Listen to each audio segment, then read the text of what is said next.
On today's video, Kingsland opens up in Lost Kingdom 2, and it's finally time for Kingdom 59 against Kingdom 46. Now, of course, there are 6 other kingdoms duking it out in this Lost Kingdom, but in this video, we're gonna focus on showing you the initial part of how the map looked, what the flags were, how things worked out, rant a little bit about the lag because that's the thing, and then give you guys a ton of action as Kingdom 59 take 46 early on in a war that might have lasted less than we expected.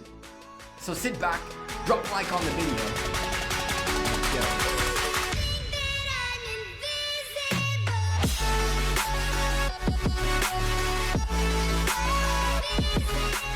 Hey there YouTube, welcome back to Gekko Gaming. As we pour out of the past, it is time to finally war it out in Lost Kingdom 2. First time in Light and Darkness. This is KVK Season 4 for us.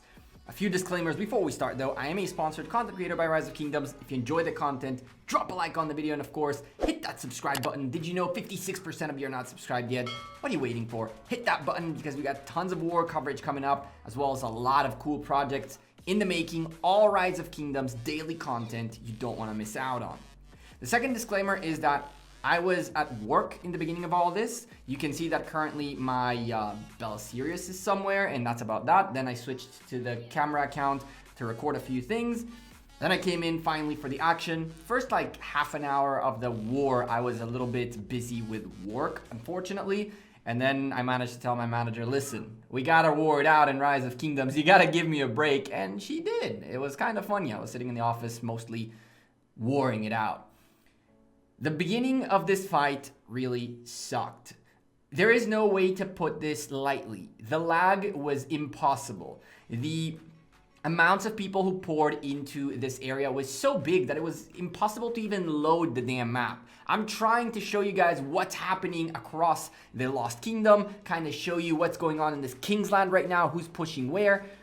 But barely anything loaded. I don't know how people played. I honestly cannot understand how you fight in the open field like this without having billions of losses in pointless fights where your march doesn't listen to you for the first 20 seconds.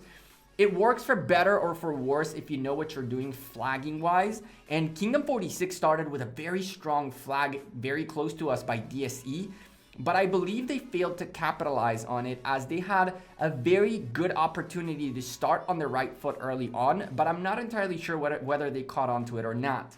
Right next to our pass was this big mountain, which sucked, but it also helped us a lot. But what it did, it essentially, it allowed B&W to the left, JWM in the pass, and IWM to the right, and then JWM sort of made like kind of a fork on the road built towards both sides while B&W went straight and IWM went straight.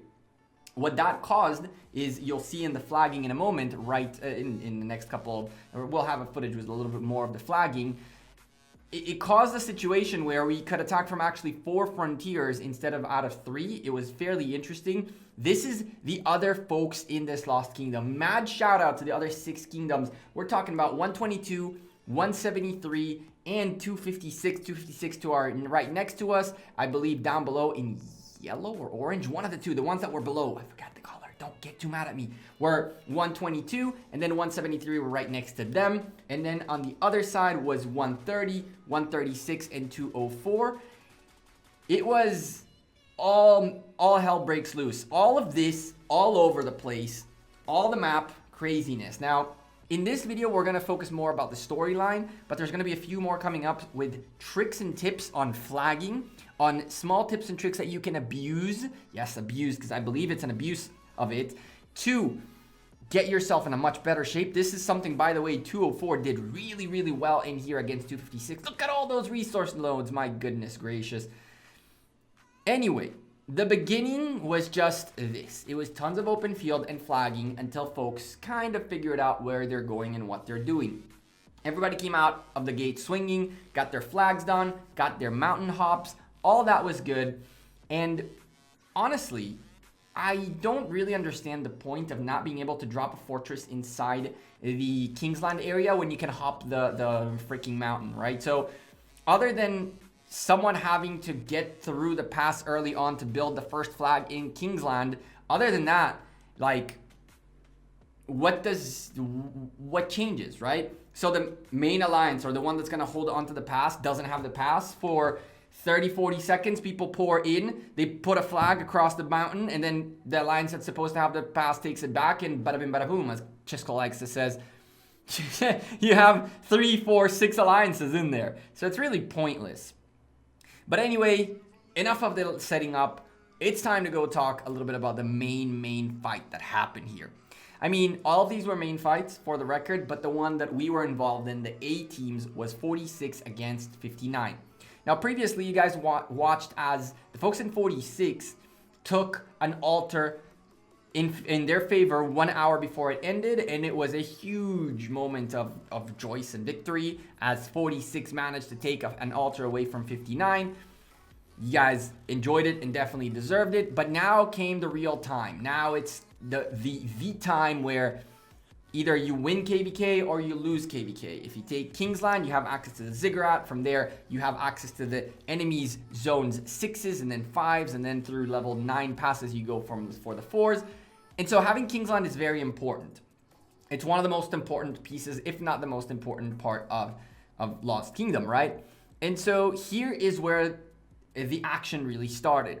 This was a rally, which I believe it disbanded for some reason. It's like there was an issue with it, or it hit the flag as soon as the flag finished building. There was something with it. The rally disbanded. Maybe it was all this open field combat. I'm assuming there was too much open field presence by DSP, and it was like pointless to rally the flag as they just swarm it. Something of that end. But slowly and steadily, more and more of JWM came into the action. Now you're looking at footage from the camera account. You can see it's 5 million power, so don't think I was just gathering. You'll see in a moment the footage from my account, getting in the rallies, getting in all the good stuff. For me, this is currently how Kingsland looks like, and in a moment you'll see what Kingsland looked like after. This is just to give you a little bit of a context on who flagged where. Yellow and orange instantly met each other, 122 and I believe 130. And that was the second set. This is when people started already pushing in. 204 very strong out of the gate against 256, green versus pink. Blue and red were doing okay. And that's what I meant about a double flagging situation. As you can see, there were 2 alliances in there right next to each other. Those are both JWM and I believe IWM going down together. And it was just such a fun time because it was always open for double rallies and more spots for you to teleport and all that. The number one thing I can tell you that was really awful about this was teleporting in. The zone is so small and there are so many of these mountains and things along the way that teleporting into the area to be able to fight from a closer range was impossible. But as time went on, we finally reached the point where the flags were there, the connection was there, the strategy was set, and it was time to start rallying. And so we did. We rallied the heck out of this. At this point, once more, big account, still with the Bell Sirius, still in a meeting, relax, give it one more piece of footage, I believe, and then we start joining rallies. In the early stage of KVK, I don't really go on the open field. I didn't go on the open field this time, primarily because my hospitals were still like jammed. From doing altars the night before, this, by the way, happened the day after that night we lost the altar. My hospital was jam-packed. I just couldn't. I really couldn't get to a point. My resources were low. You can see I'm barely out of food. It was a terrible time for me to heal and quickly go in. I did want to fill rallies though. So as soon as the rallies started happening, I moved my Bell Sirius into a pass because he was in the ancient ruins, I believe, or something like that. And then teleported in here as close as I could and started joining rallies. As far as I'm concerned, rallies are the name of the game. Rallying a flag or defending a flag is your top priority. Fighting in the open field is super important as well. You need to be able to clear the open field or else the rallies get swarmed. But in this early of a stage with a full hospital, well, not full, like 400,000 in the hospital of 600,000 spots, my primary goal was I'm going to get into every single rally I can. I'm going to rally every single thing I can. And when they do rally us back, I will defend everything I can. Curiously enough, they didn't rally for a long time. Like, I believe we burned at least 3 of their flags. That was the first flag burning, by the way. That was the first rally, first flag burning. And it took them like, I believe like 3 or 4 flags being burned for them to finally start rallying us back. I don't know what was 46's plan when it came to attacking back JWM and Kingdom 59, IWM and BNW. It just wasn't there. I don't recall a single rally by them until we had already burned every single flag that was near our flags, and that's when they started kind of to come waking up and coming back into this. And I don't think they burned a single flag. I think they only burned a flag of... I don't even think they burned a flag. They might have burned one flag way later when you guys saw it live on stream. But other than that, this is where we were starting to get into the action. We're trying to do our best to get into this damn rally, but in JWM, to get into a rally is practically impossible. And the funny thing, by the way, in this scenario was that I popped a 50% army expansion and a attack boost on the farm. I was like, wait, at some point Julius messaged like, yo, Gekko, why do you have 210? I was like, it's the damn preset. I click on the preset and it does 210. And I look, I'm like, where's my 50% expansion? Turned out I opened it on the farm. Thank you, Julius, for calling me out on that one. Instantly opened one on this account and kept going into the action. But even with 210,000 troops, it's impossible to get into rallies in JWM. It's just like, click until you get it done. Once we got into one, we started getting on a roll. The way you do this is by bringing your marches close to the rally and only joining when you're close to the rally. The number one mistake people make, and even JWM made this mistake this time with a few of our either newer players or folks who were coming in from other alliances or newer in general who have gotten big accounts without playing them for too long, if you know what I mean. That happens everywhere, by the way. Don't start with the JWM BS because we all know how these things work. Moo rally, Max's rally, Box's rally, we're all in all three grinding it through. Flag next to flag next to flag, all of that there, but we did it by bringing the troops close to the flag first, and only then you join the rally.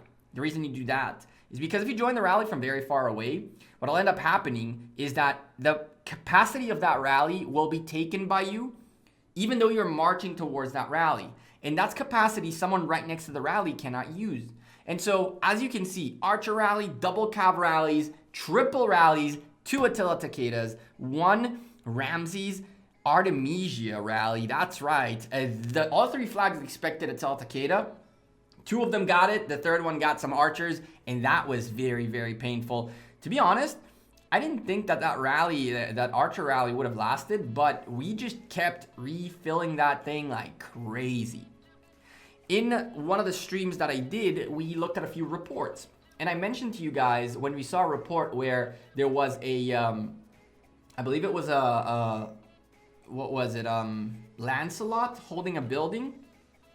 I mentioned to you guys this mechanic where when you have tons and tons of troops, and we can't just join the rally, it's just impossible.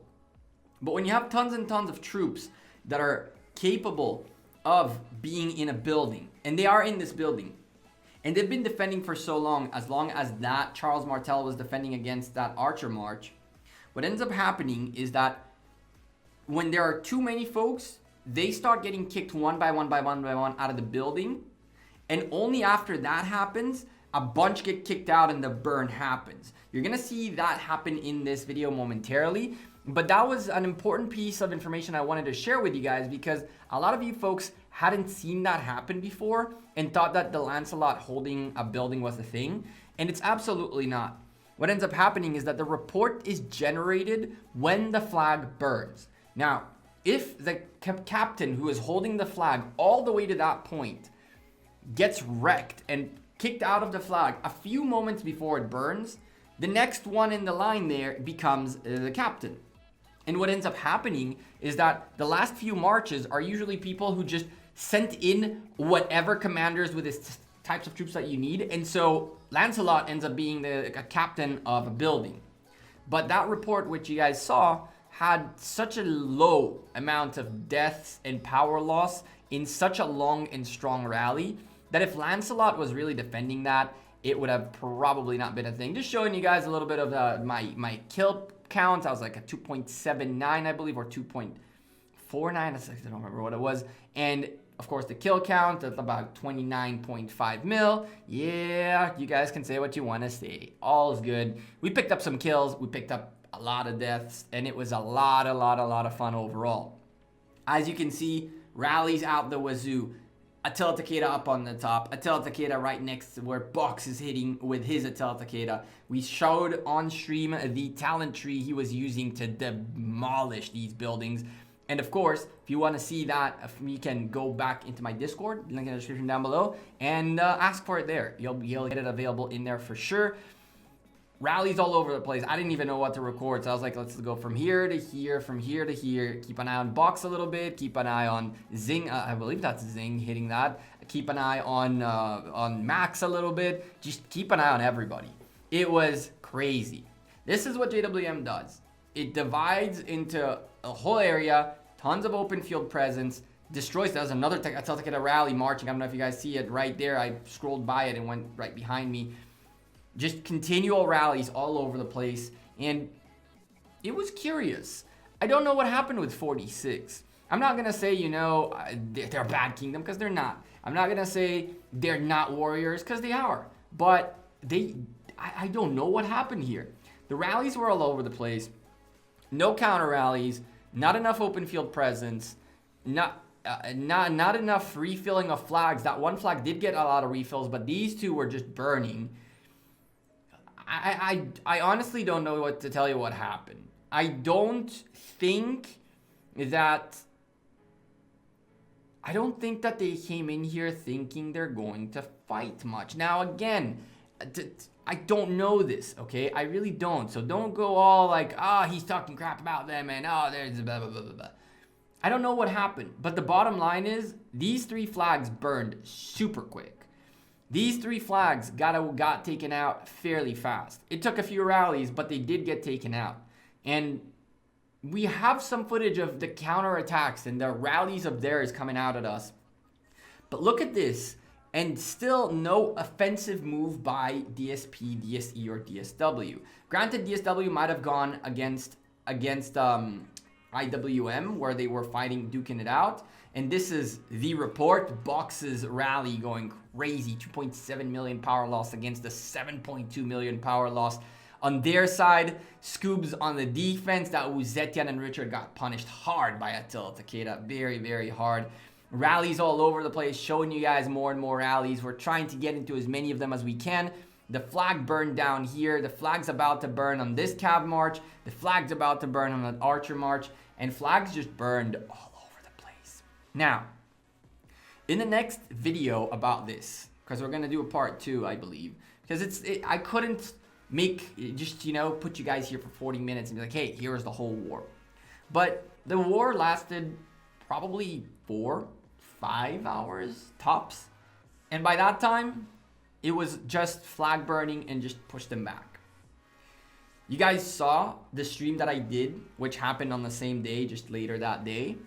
And in that stream, they did kind of try to push back and kind of like do a couple of extra things. Look at that flag burning. We're going to go take a peek at the report. I think we're going to take a peek at the report in a bit. If not, there it is right there. Moo's rally was harsh rally. 3.8 million against the 8.7. And then some extra love down here for all the swarmers. But look at that. 8.7 to the 3.8. Attila Takeda, that Charles Constantine was definitely not set up correctly to take that out. And for the record, I'm pretty confident that Charles Martel needed a little bit more gear and a different set of talents. But that's a story for a different video, I guess. Even the archers were doing incredibly good. At this point, we're gonna call it in a moment. As you guys can see, we're reaching the end of the video. In the next video, I'll show you guys a little bit of their counteroffensive and then wrap up the storyline between 46 and 59, because truthfully, I wish I could make more content. I wish I had tons of rallies and tons of rally reports and hours worth of footage, but I really don't. And right there is what I talked about. You see how they're all marching out, and then all of a sudden a big group marched out and only then the flag burned. Go back. There's the group that burned the flag. All the others that walked out previously were what I was talking about earlier, which is the flag burned and then marches came out of it. And in the report, I guess we might be able to see. No, look at that. DSP against a Richard Charles. Look at the differences. In here, we actually did pick up this, which is interesting, but usually you don't get to get the actual commander in there. With that being said, I'm gonna wrap this video here. I hope you guys enjoyed kind of like the craziness, the war of it. In the next video, we'll wrap up the storyline, and then from there, we'll talk about strategy, flagging, what was done correctly, what was done incorrectly, what you can do to win your Kingsland, a bunch of tips and tricks along the way. All that's coming to the channel. So make sure you're dropping a like on the video and subscribing down below. I'm Gekko. I'm out of here. Thank you guys very much for watching this video. I'll see you guys sooner rather than later. Take care. Peace.